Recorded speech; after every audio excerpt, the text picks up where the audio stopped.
Anticipation, right? Very, very important as well. So once we've done the arc, right, again, we want to find out our anticipation, okay? So animators use anticipation to basically create an action that the audience can tell is going to happen. So, for example, you don't really need to see the actual action happen. You could have like Speedy Gonzales, boom, in a second he's gone, right? In my day, I'm, old enough to remember Speedy Gonzales. I don't know if anyone knows that character, but it's really cool little character. The mouse was super fast. Now, the thing is this, you know what he was going to do because he anticipates, so that anticipation will tell the audience, this is what's going to happen. That's important. You need to know that this guy's going to run, this guy's going to punch, this guy's going to do whatever. You need to see that you need to build up that so the audience can say, oh, right, okay, that's what's going to happen. And as we will talk about next week, follow through and overlap and overshoot are stuff that happens afterwards, which is equally as important. So to tell the audience what is going to happen and what has happened is more important than telling them what is happening. And that's why you can do, when you do your run, you can go in a frame through the motion. Just as long as you have that pose and that pose, everyone knows that's running. So if it's like, but you know that that person's running. You don't have to have this middle bit. It doesn't mean anything. If someone jumps and it comes like this, it's like, it's going to jump. You see the anticipation in, and then like that. Does it all the time in Marvel, Superman or whatever. He goes, and then we all know, right? Yeah, he's gone, right? So super, super important, and that's what you really need to sort of really make work. Okay, is your anticipation into the jump. Okay, so what happens is that anticipation is a buildup of energy. That buildup in your muscles is going to start to create that movement and winding up and coiling up, ready to start movement. Now, that prepares the audience. That movement, that thing doesn't have to necessarily be backwards. It could be a shift to the side. It could be some shift down on a knee or moving down to say, right, okay, I'm going to move.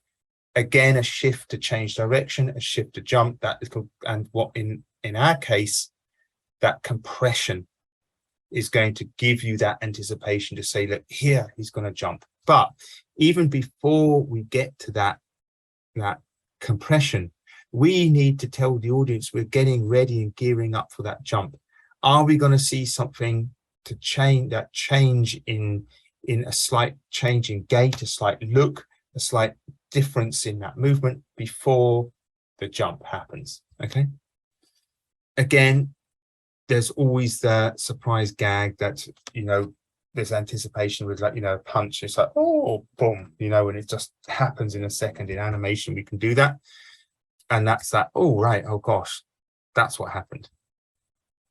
But that anticipation gives you that texture, that movement that you need to give you that realism, because we all have to anticipate our movement. We all have to get ready to move and change direction and start whatever limb or movement we're going to do. Always has to have that type of movement, because we're battling against gravity. We're battling against, that sort of momentum that drives us in one direction and needs us to change that, and our muscles have to change that. Again, I think it's Newton's law. Everything remains in a state of sort of uniform perpetual motionless, acted on by a force, and that force requires us to change that direction. Okay, and so that anticipation is us moving against those forces, okay, and preparing to move against those forces. So, a runner or whatever comes down, starts to sort of compress as we would, and compression is generally a good indicator and the sort of the best indicator of that kind of anticipation. And it doesn't have to be, like I said, that usual reverse and back forward. Okay. Anticipation is good in the sense that with anticipation, what's great is that it can tell the audience so much that what's going to happen. You can anticipate even off screen something that they can say, oh right, yes, I understand this person is anticipating this, whatever's happening off screen. You know, it's a really good tool that you can really have to direct that audience. And that's what we're trying to do anyway, sell movement to an audience, which can make something happen 1,000,001 different ways, right? And finally, there's something with anticipation that you can really have, which is really cool.